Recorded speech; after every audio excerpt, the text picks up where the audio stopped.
On a dreary rainy day with time on your hands, cut, chop, slice, smash, peel, pour, cook, and fill 12 perfect peppers and enjoy the best stuffed peppers ever for less than 300 calories.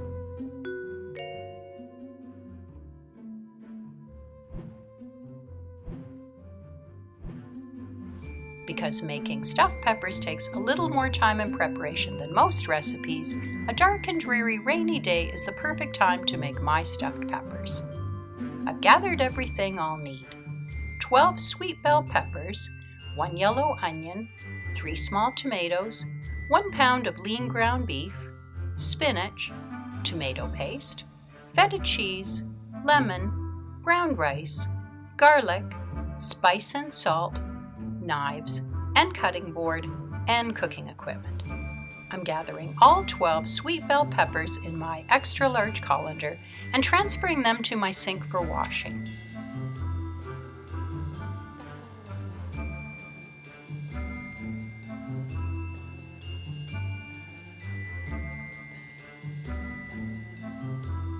I'm not confident that all the peppers are washed properly.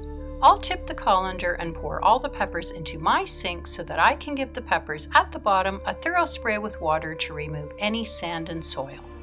Back in the colander they go.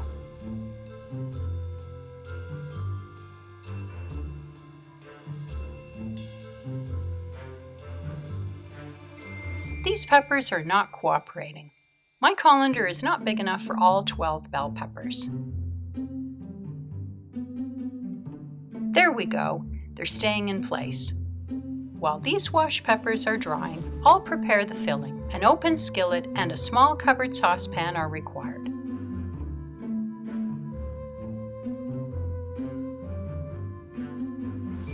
I've pre-measured 3/4 of a cup of brown rice.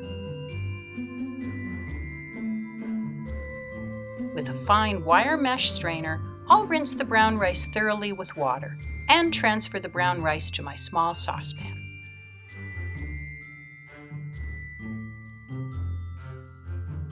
The directions on my brown rice package calls for more water than I'm adding. I doubled the amount of water relative to the brown rice, and that makes the perfect rice: separate grains, a little drier, and less soggy. 3/4 of a cup of brown rice and 1.5 cups of water. As soon as the water reaches a gentle boil, I cover the saucepan with a lid and reduce the heat to low. While my rice cooks, I'll continue to prepare the other stuffed pepper filling ingredients. 1 pound of lean ground beef is added to the skillet. I don't add oil or fat to the skillet.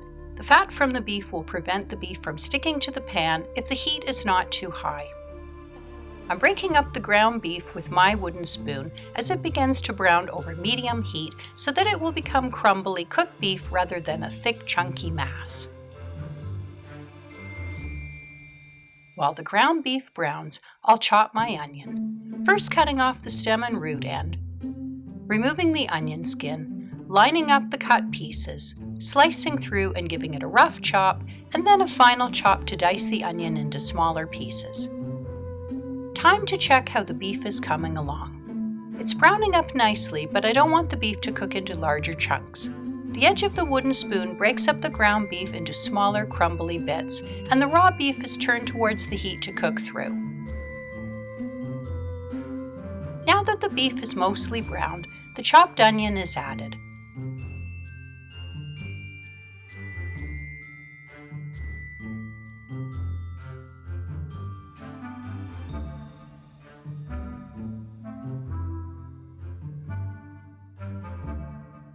Keeping the heat low and adding the onion before the beef is completely brown keeps the beef moist and evenly cooked without over-browning the beef, making it tough and chewy.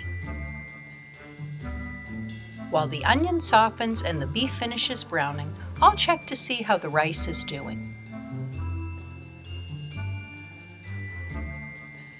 This rice has been cooking for 15 minutes and the package directions say to turn off the heat and allow the rice to stand. But I see a lot of water at the bottom of the saucepan. Too much water that wouldn't be absorbed once the heat is turned off. I'll continue cooking the rice over low heat until the water is gone and the rice is fluffy.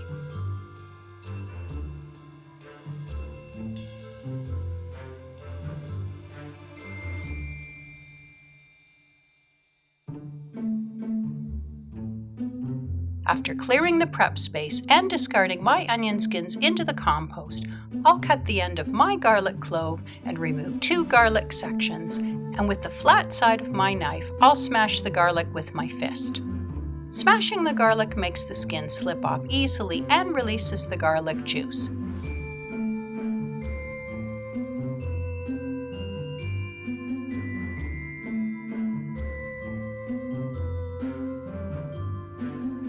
A rough chop and mince prepares the garlic for the skillet.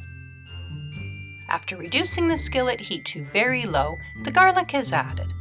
The heat must remain very low to prevent the garlic from becoming bitter. With low heat, the garlic will develop into a mellow garlic flavor, blending nicely with the other ingredients and not overpowering them with the dominant garlic flavor. While the garlic gently cooks and adds flavor to the beef and onion, I'll grab my lemon to prepare fresh juice. Lemon juice is one of my favorite ingredients. It adds a tangy pop of flavor that enhances any dish I can add it to. After cutting my lemon in half, I'll twist it over a juicer to extract the lemon juice.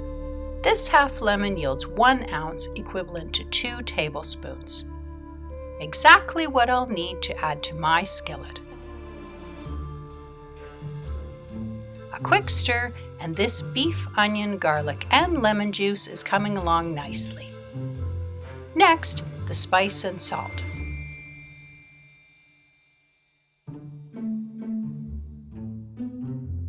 One teaspoon of dried summer savory and 1.5 teaspoons of salt. And now for the tomato paste. I buy this tomato paste in a squeeze tube because it's so convenient.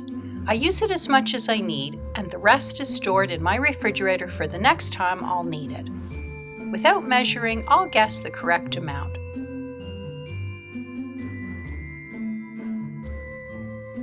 I'll need 3 tablespoons of tomato paste for my stuffed peppers recipe. A quick stir to blend it evenly, and doesn't this filling look delicious? Time to check the rice. It's been another 15 minutes of cooking time.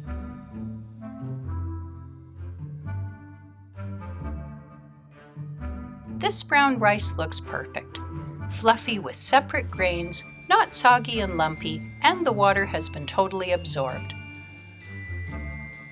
It's ready to add to the skillet.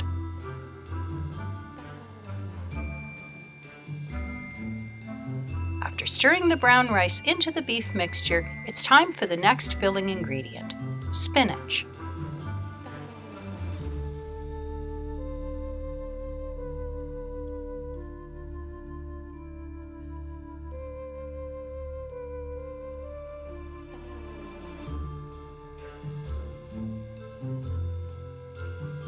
I'm adding 1/2 of this 16-ounce bag of fresh, pre-washed and ready-to-use spinach. I'm keeping the heat very low to prevent scorching the meat mixture and covering the skillet with a lid to gently heat and wilt the spinach. In less than 10 minutes, the spinach has wilted.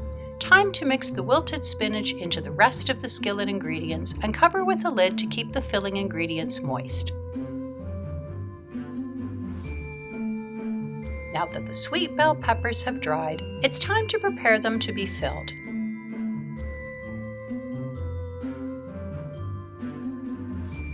I cut the stem side of the pepper as close to the top as I can. And with a paring knife, I cut around the stem close to the pepper's edges. Grab the stem, tug and twist gently, freeing the stem. Inside, you'll see some seeds and white pith from the core of the pepper. With a paring knife or by hand, I remove the white pith.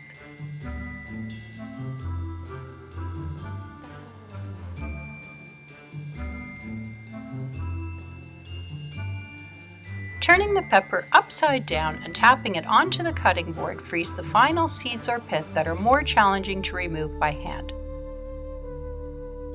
I'm continuing to prepare the rest of my peppers.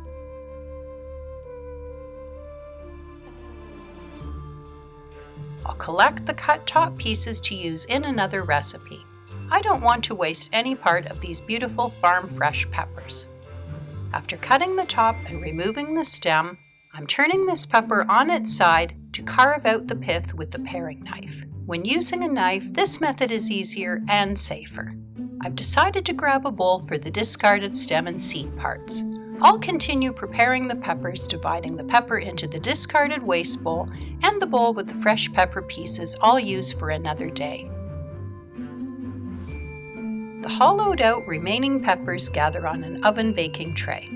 I'm using this pizza pan to collect all 12 peppers, and soon you'll see how useful this pan will be.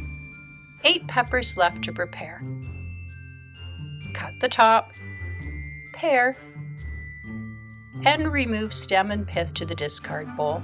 Collect on the baking tray and repeat.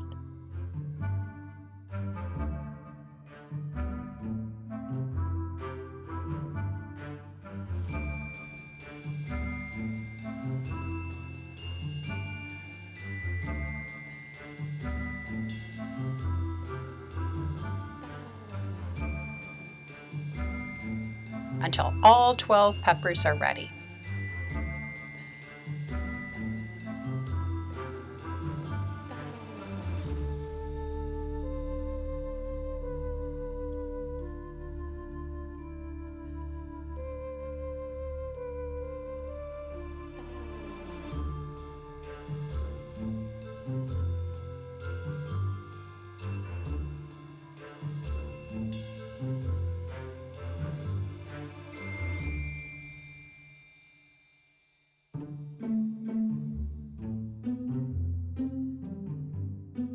Next step, turning all 12 peppers onto their cut side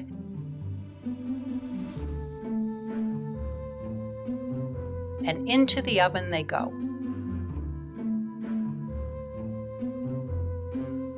Broiler set to high, and under the broiler they go. Not too close. My oven rack is just a little higher than the middle. I have 3 beautiful vine-ripened tomatoes.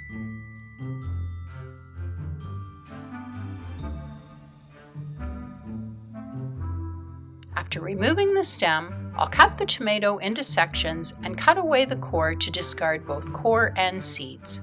Then dice into bite-sized pieces.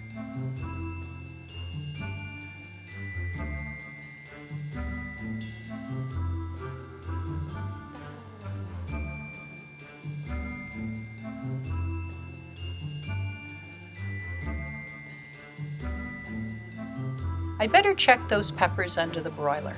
The bottoms of the peppers are just starting to blacken, exactly what I wanted to see. I'll let those peppers continue under the broiler while I turn my attention to the last 2 tomatoes. After cutting the next tomato in half, there's another way to core and seed these tomatoes. Using a small spoon, you can simply scoop out the core, pulp, and seeds, then slice and dice.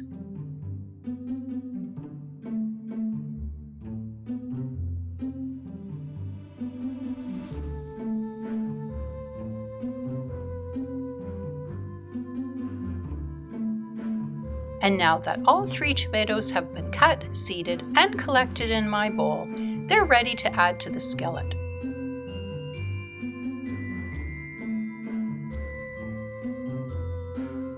But first, let's check on those peppers again. Blackening nicely. I'll let them continue under the broiler for a while longer. After adding my tomatoes to the skillet and cleaning up my prep counter, it's time to add the final ingredient to the skillet.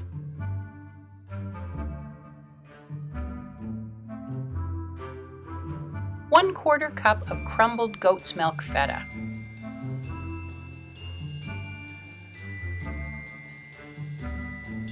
Once the feta is added to my skillet, it's time to check on those peppers again. They're mostly blackened on the bottom and ready to be turned onto their sides to blacken the sides as well. You might be wondering why I'm burning these beautiful peppers. You'll soon discover why.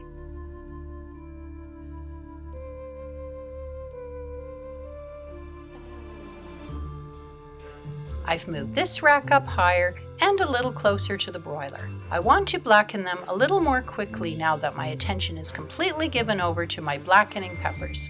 The filling is ready, and all that remains is to finish off preparing these peppers. All I have to do is watch and wait. While I'm standing at my stove keeping a close eye on these peppers, I'll stir the tomato and feta cheese into the skillet ingredients.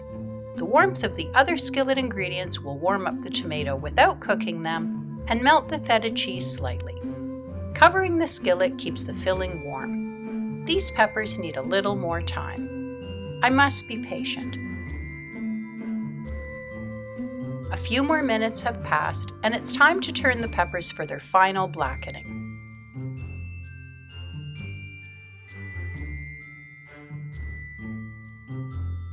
Closer to the broiler, and the final side blackens very quickly after several minutes. I'm transferring the peppers to rest on a wooden cutting board because they'll need to cool off slightly in the refrigerator. These shelves are glass and might break if I place the heated baking tray directly on the glass.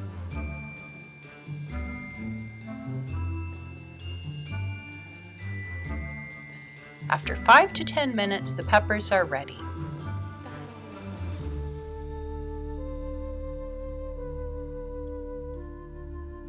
They're warm but cool enough to touch. And now for the fun part, the final preparations. I'll need my discard bowl handy and a 12-cup muffin baking tray.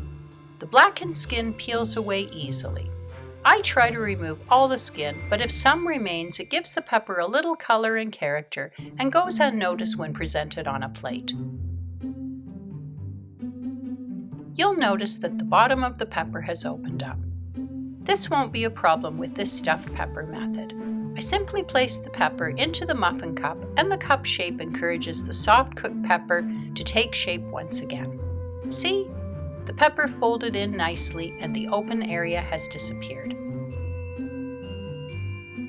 I'll continue peeling the rest of the peppers and placing them into the muffin cups.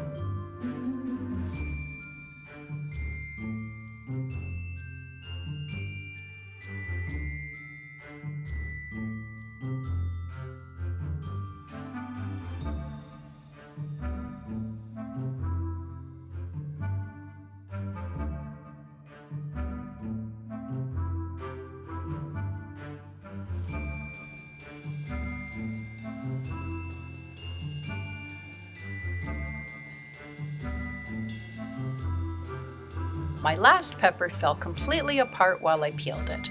See? Not to worry. I'll cobble the broken pieces together in the last muffin cup and it will turn out imperfectly lovely. Now that all 12 peppers are peeled and placed, it's time to fill them. I'm taking this filled muffin tray to the stovetop where the filling awaits in my skillet.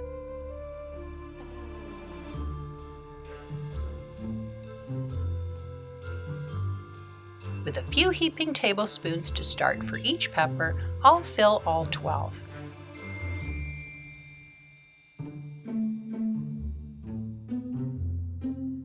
Then, with the remaining filling, I'll top up the peppers that need a little more until all 12 are equally filled.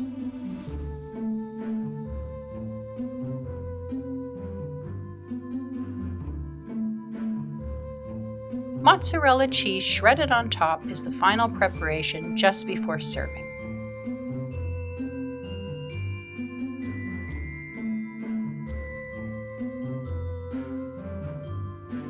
I'll pop this tray back under the broiler to bubble the cheese.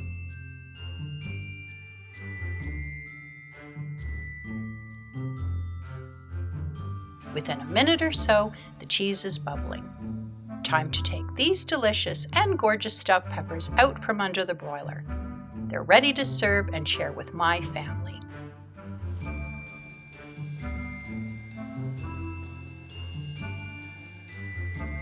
Now, doesn't this tray look amazing?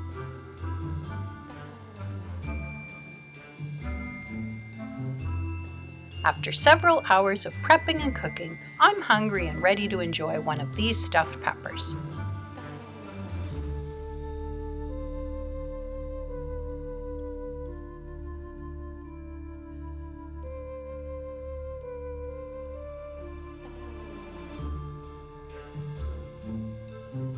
This skinless pre-cooked pepper cuts easily like a knife through butter. Each bite is a delectable combination of smoky pepper, tangy meat filling, and cheese.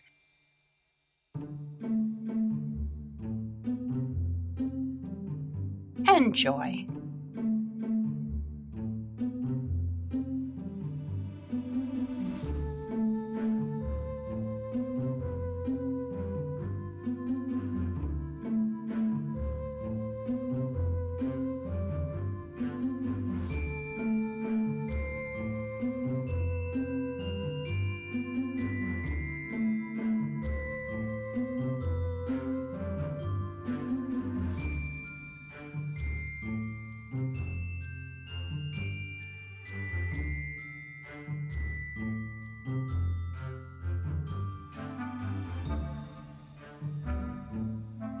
Thanks for watching. Please subscribe and click the notifications bell to get all the latest under 300 calories recipes.